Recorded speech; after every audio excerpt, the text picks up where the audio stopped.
Hey guys, it's Kelly. Welcome back to my channel. Today I'm going to be talking about the 10 books I read in the month of April. April was a fantastic reading month for me. I had five-star reads. I enjoyed a lot of what I read, and yeah, I think it was 10. I'm looking at my little... I swear I'm put together. I am. No, 9. 9 books read in the month of April, and 5 were 5-star reads. I did have a couple 3-star and a 4.5. I don't give half stars, so this was an historic moment. And a 4-star. Nothing below a 3-star. So, first book I'm going to be talking about was a book that I was supposed to read in March for my A to Z reading challenge, and that was put on hold last month because the libraries are shut down, and my library did not have digital copies of the books that I chose. Sammy chose them off camera and my library didn't have them. But she did choose again this month, and I still haven't checked to see if my library does have those. But if you want to see what the picks are for this month, go to my what I will be reading in May video. It was right before this one. I will link it down below. So, the first book I'm going to be talking about is Educating Alice by Alice Steinbeck. This is her second book, and I thought it was mainly in Japan, but she has 9 different experiences set in 9 different places around the world. She goes to a cooking class in Paris. She goes to dance classes in Japan. She goes to a novel writing class in Prague, I think, when it was the Czech Republic, or when it was still Czechoslovakia. I think it was the Czech Republic. She goes sheep herding in Scotland, and a Jane Austen community in England. So, it just made me want to travel even more. And during this time when you can't travel, that was just a little tease. And I was like, but yeah, I did give it a 3 because I found that every time in her experience when somebody come up to her and was like, "Oh, you're new. Is this your first time in this country?" And then she would just go straight into a monologue like, "Yes, this is why I'm here. And I've done this, this, and this." And the person's just like, okay. Like, she's giving so much info in a meetup, in like a face-to-face meeting, first time. And it was just a little boring. Like, do you really go up to people, or do people come up to you, and when they ask you a simple question, do you word vomit your life story at them, like why you're there? It was just a little too much. And I did have a couple of places that she went that I really liked. I liked the one where she went to Italy and learned about the flood and the church, and how they like the community banded together to save this one painting because it was underwater, or about to be underwater completely. And then some of them I didn't like. I didn't like the Jane Austen and I didn't like the sheep dog. And she also threw her romance in with a Japanese man, and she would write to him. She included her letters that she wrote to him from these 9 different places into this book, and it didn't really make the story. I mean, you're talking about your experiences, but then you're throwing your romance in, and it just didn't make any sense. So, But I do want to check out her first book called No Reservations, which makes me think of Anthony Bourdain, and rest in peace to that dude, because he was awesome. And it also makes me think of the Catherine Zeta-Jones movie. Second book that I read was my first 5-star read of the month, and that is Color Me In by Natasha Diaz.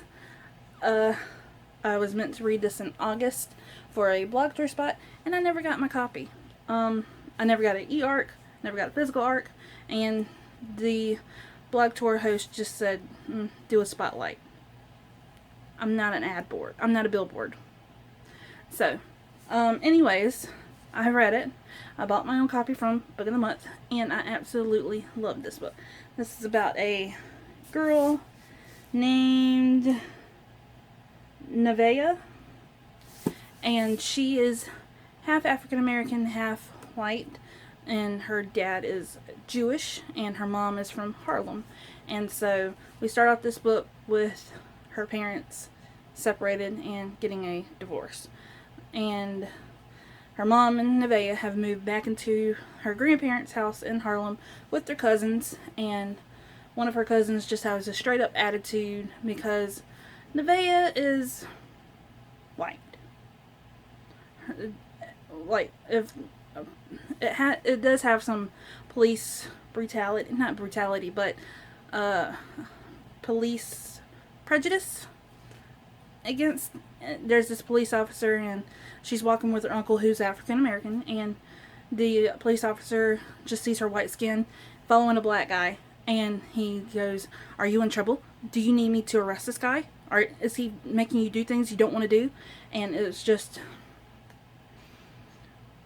it was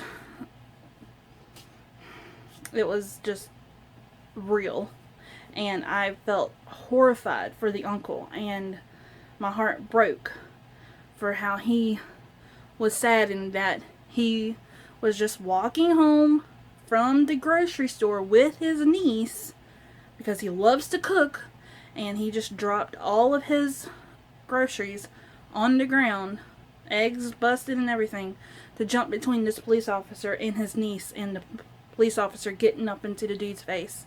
And also there's another incident where the school security guard got up in Nevaeh's boyfriend's face because Nevaeh was fighting with another girl. And yeah, it's just, the police brutality in this book is very real, and it just hits close.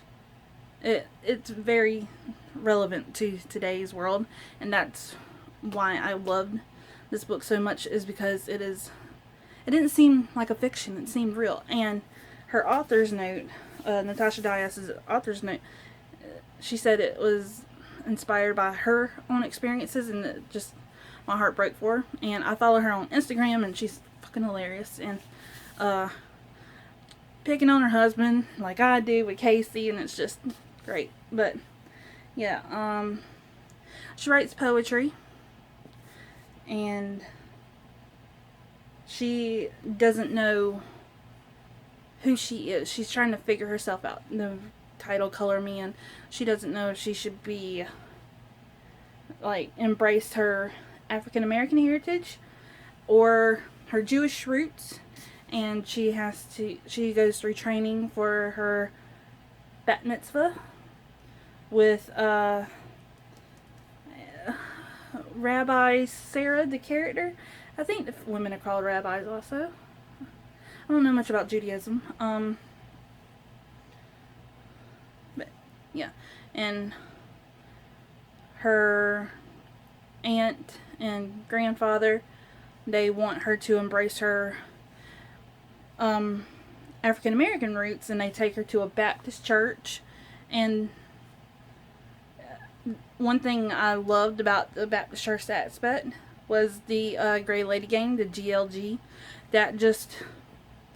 That brought me back to my childhood when I went to church with my neighbors sometimes, and they would take me to their Baptist church, and the screaming and hollering and dancing, it was just, I loved it. So yeah, I gave this a 5 out of 5. If Natasha Diaz writes another book, I will automatically pick it up just like that. I'm waiting for this to become a movie.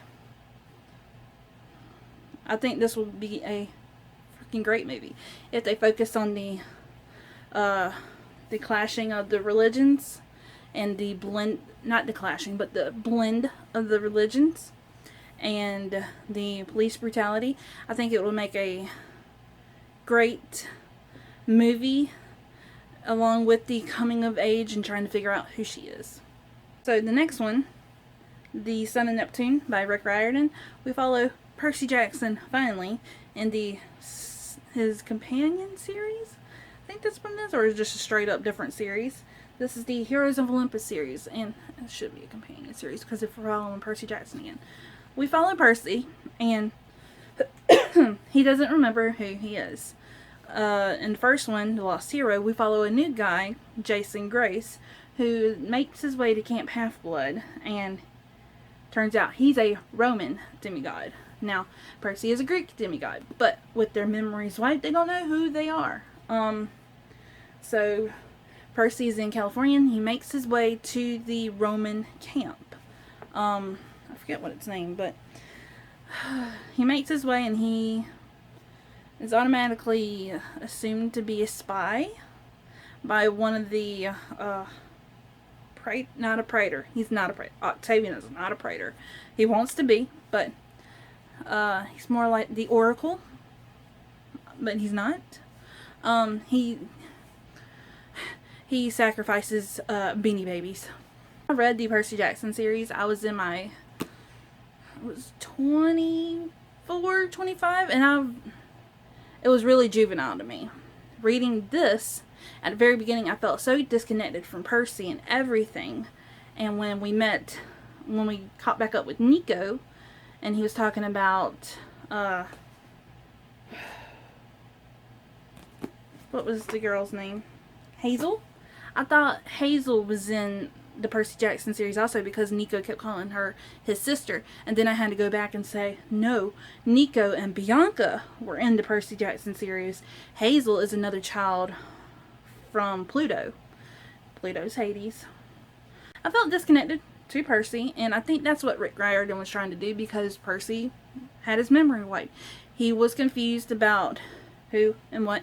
He couldn't remember Grover. He couldn't remember Annabeth. He didn't remember Camp Half-Blood.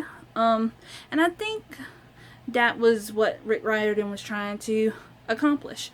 And connect you more to Percy while feeling that disconnect from him. Because like I said, I read it back in 2014, 2015, and it's 5-6 years later.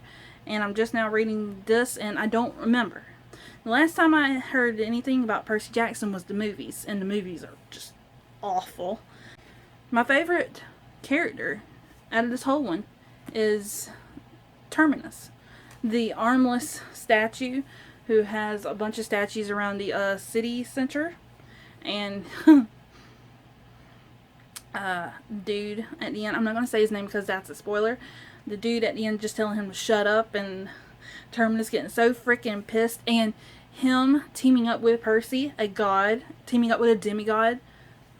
I mean, nobody, they don't do that. So it was just great to read, and it was hilarious. I laughed, and this was my second 5-star read for the month. Percy talking about Arian, the horse, and the horse cussing. It was just, yeah. So when I put this down, I automatically wanted to pick up the Mark of Athena, but I couldn't. So I'm going to put that on my summer TBR. It may go into my June TBR. I may read it next month because I need to. And like I said, the covers give so much away.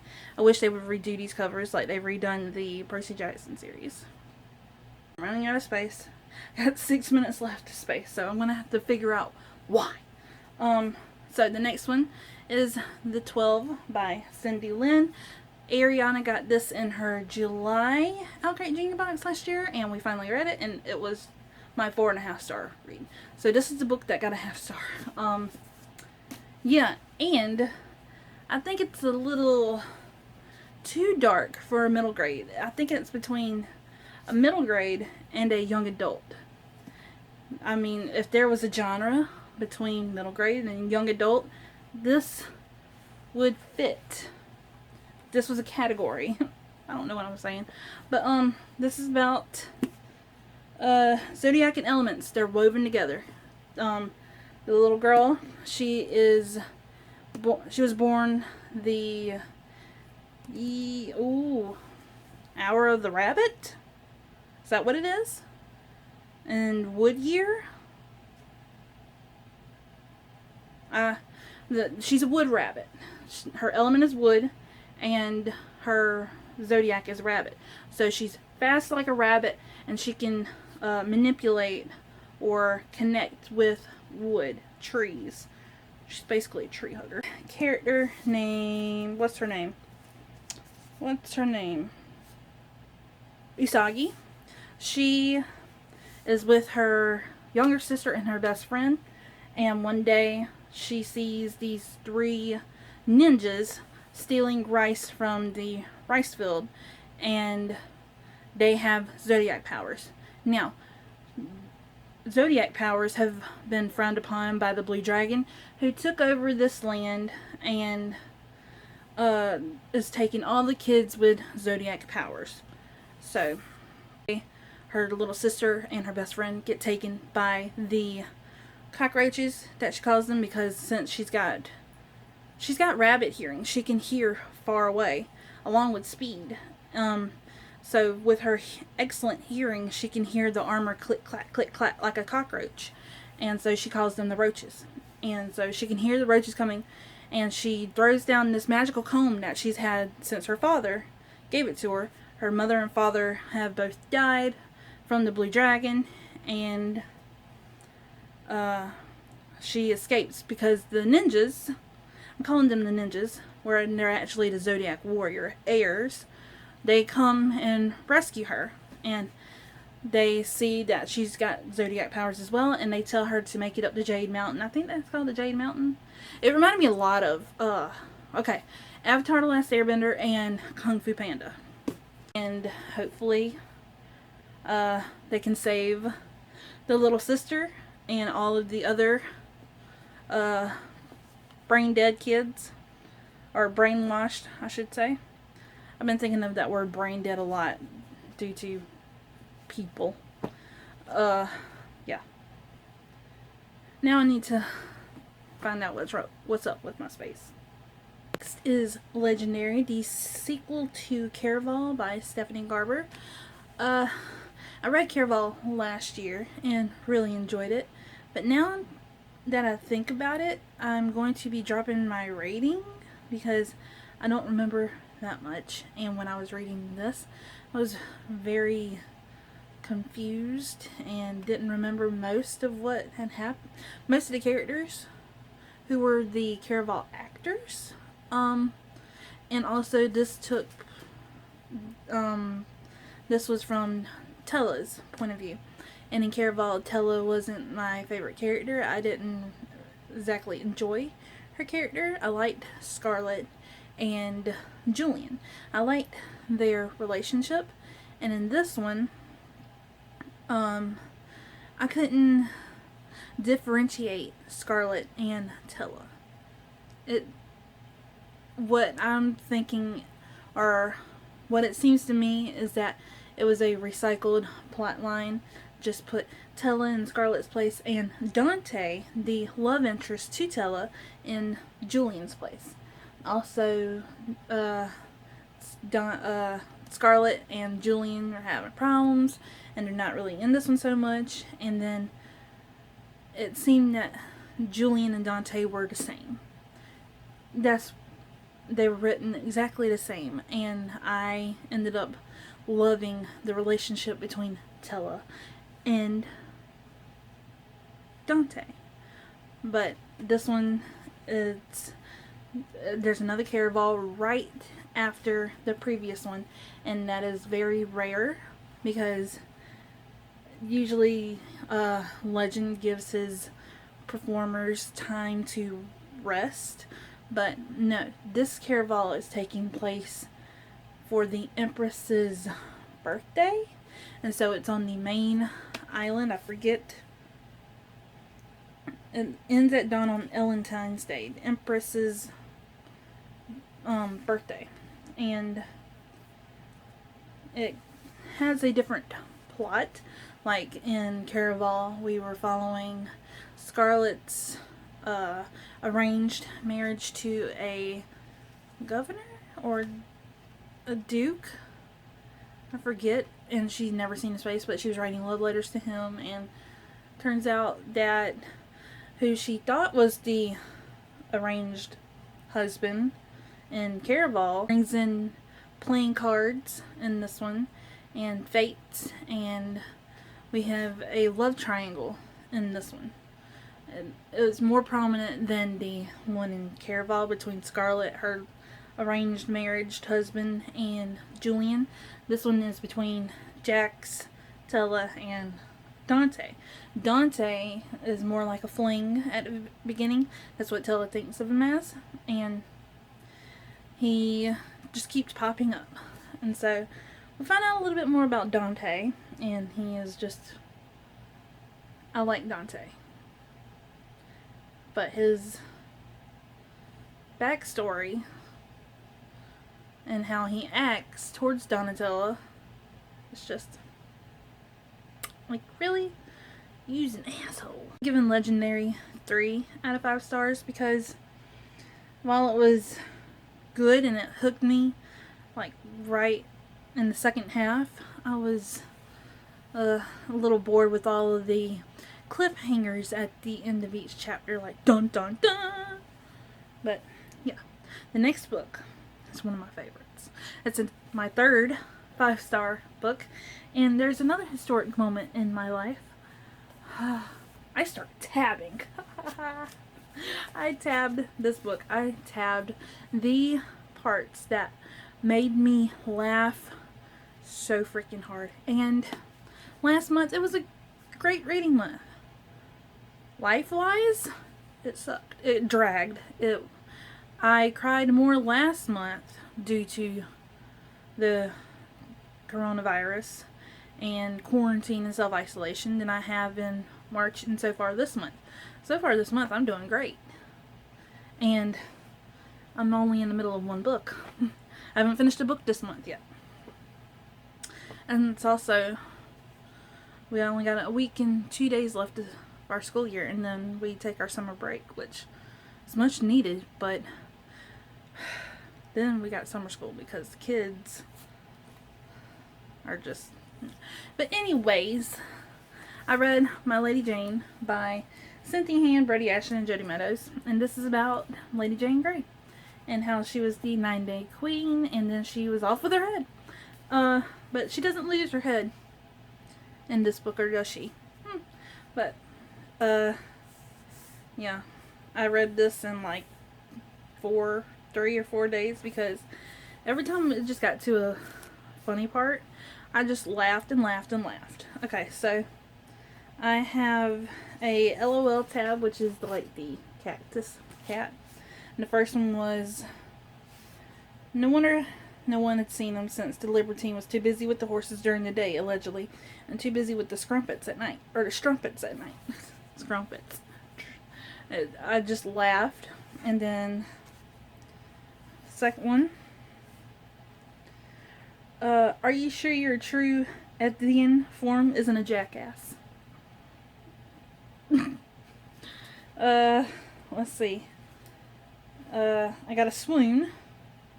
Was when Gifford was in his horse form and he wanted Jane to read to him. It was just so cute. I swooned. Another eye roll. As a woman's ankles were considered skeinously provocative at this time, but he couldn't help staring. He was staring at her ankles like... I did that to Casey. After I read that part, I went to go, and he was just watching TV, and I was like, Casey. And I pulled up my pants leg to show him my ankle, and he was like, what? Men. Another LOL. Yes, Gracie was a fox. No, really, she was, literally. We know. It's too good. Like, she was hot, like fox, but she's also a fox. She's a fox. I'm just telling y'all my laugh out loud moments. I see now, Jane said. I guess I forgot the plan. That was still mean, though. You should try to be nicer to the other horses. You're herd animals. Who will you run with if he goes back to tell the others of your two-faced personality? Who will you compare apple notes with? Soon you won't have any friends but me. Oh. Apple notes. I wonder if horses do compare apples. I'm like, no, the Granny Smith is the best. No, the Honey Crisp is the juiciest. And no, the Red Ladies. I can't. I cannot wait to read my Plain Jane. And my Calamity Jane coming out this summer, I think. I think it's July that it comes out. Alright, another one.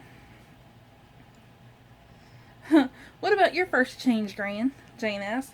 One of my maids forgot the fruit with my basket. I became a skunk and sprayed her.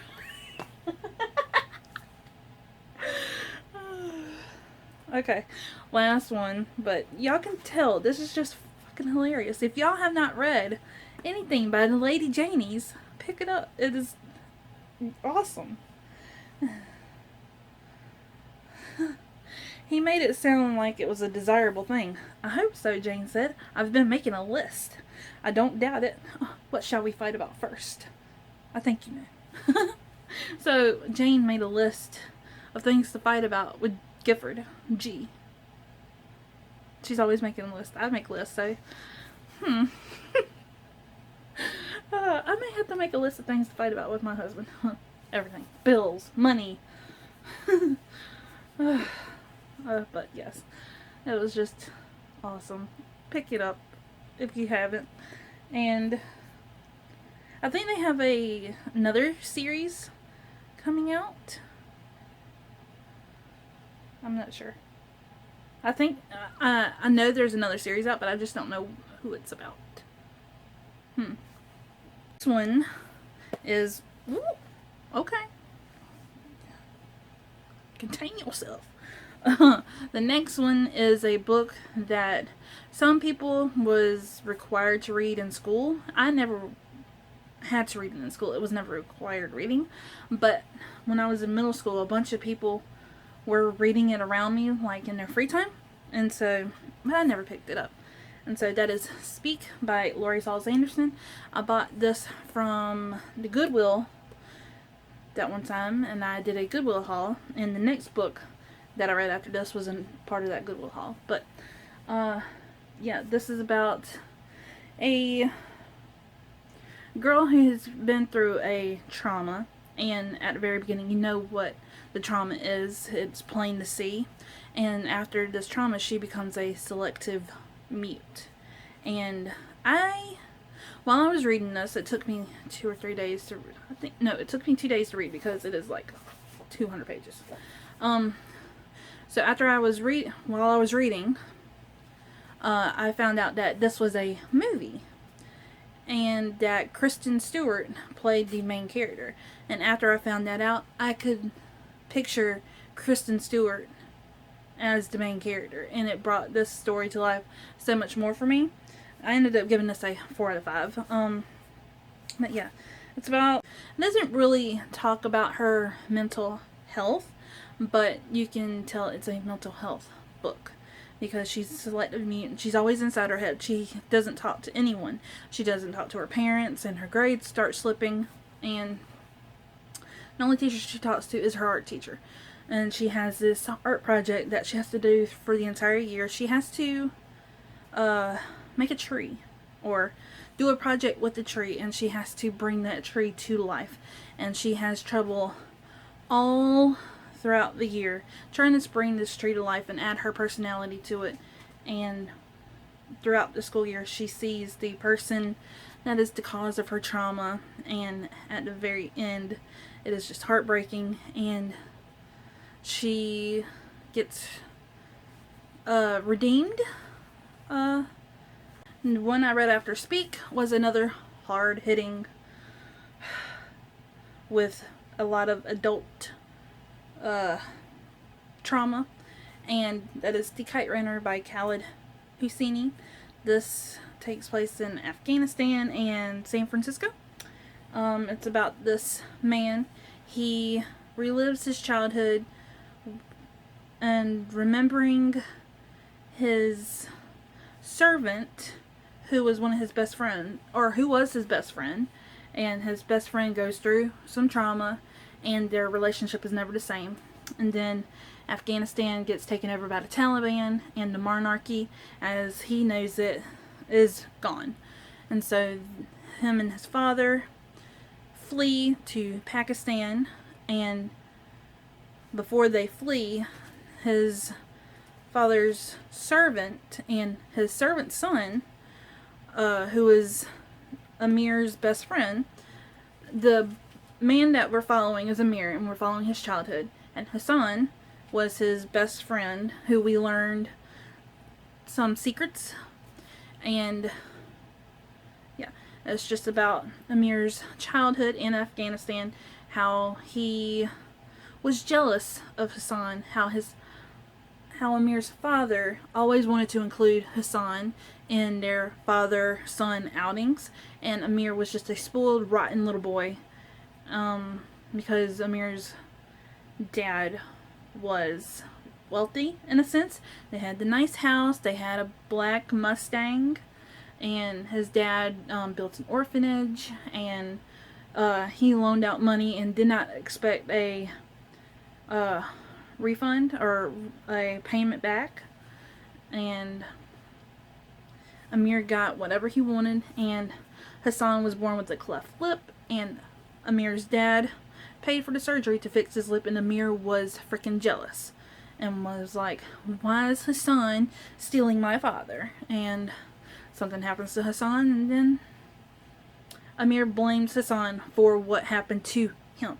And so it's just, yeah, when that happened, I had to put it down because it didn't really affect me. It was the same trauma. It didn't really affect me in this book, which it should have, but I don't know. It seemed, I'm not discounting it, but it seemed a lot more real. It was more descriptive in this than in this. And I just had to put the book down for a day or two. And then also the ending. This book, there's I'm going to say some triggers, and I'm going to put it down because I'm getting upset. There's mention of rape.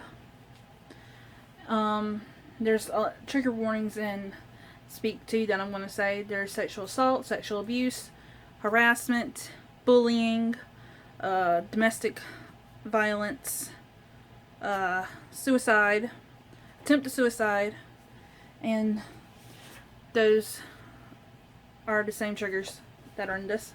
They're in this. So, if you don't want to read this because it is triggers, then it's really good, but if it will trigger you, then please don't read it.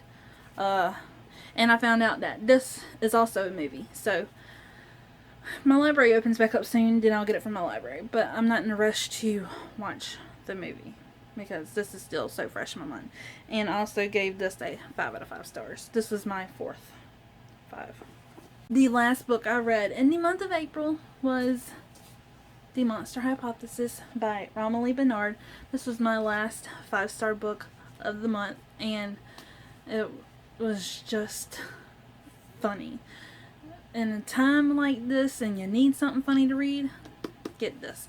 This is middle grade, and this was another blog tour spot for me last year that I never got around to. And I read it with my kids for school, so it took me longer to read it because I was reading it out loud, and I'm so glad I did because the kids loved it. This is about a girl named Kick. Her parents are scientists, and her parents have dropped her off to stay with her grandma, who lives in a swamp and is also the town psychic for the school year. So, yeah. Her grandma gets callers every day. Not callers, but like guests. And there's an alligator. His name's Figgis. He lives underneath the house. And he eats raw, rotten chicken cutlets. And he's never eaten her person. At least Kick don't think he has. But, yeah. She wants to be a scientist too. And she's always doing these experiments. And we meet her right when she's making something explode and putting a hole in her grandma's kitchen floor. And she has a cousin named Carolina. And yeah, the thing with all the girls in this family, they're named after states, except for Kick. Her name is Karis. But her grandma's name is Missouri. She's Grandma Missouri. Her cousin is Carolina. Carolina's mom is Alabama. Yeah. I think Kick's mom is, what was it? Georgia? I think it was Georgia. But they're named after states, and it's just so funny. And this town is called Boring, where her grandma lives and where she's staying for the year. And it has a curse. Every 100 years, all of the kids in this town become monsters. And so Kick, she's new at this school, and she gets accosted one day by the Jennas. Yeah. It's a clique, and they all wear the same. It's like the plastics. We wear pink on Wednesdays.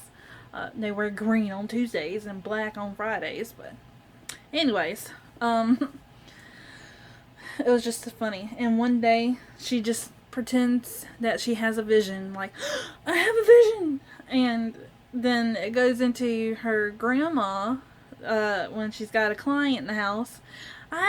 Spirit, speak! And she's yelling at the top of her lungs. And when the Grandma Missouri yells at the top of her lungs, Kick will turn on the garbage disposal to make the walls and the windows rattle. Give us a sign! Kick will kick the baseboard. It's just hilarious, and it made me laugh to no end.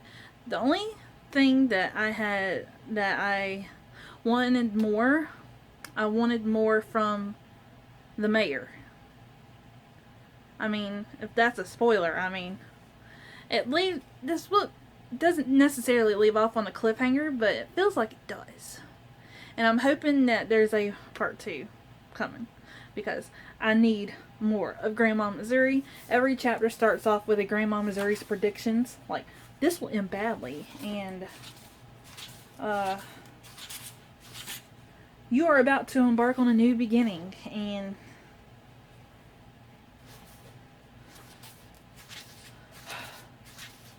come on. And once you find the truth, you will have to decide what to do with it. Some of them are like that. Most of the ones are funny. Like, nothing is as it seems. An unexpected ally will come to your rescue. See, I told you it's the curse, and that'll be $5. We take cash, check, money order, or trade. I love this book. I'm so glad I read it to my kids. And after we were done, they started fighting over who was going to keep it in their room. It's on my bookshelf. That is all I read in the month of April. I hope you enjoyed this video. I enjoyed pretty much everything that I read. 5 stars? What? Now, I'm making my favorites list as I go along in the year. And I was hoping to have like a favorite book a month. No. And it's hard to choose a non-favorite book of this month. A least favorite. Because I enjoyed everything I read. But, I don't know. Y'all see in my favorite books of 2020 and least favorite books of 2020 my dilemma. But if you like this video, please give it a thumbs up. Make sure you hit that subscribe button, and I will see you in my next video. Bye.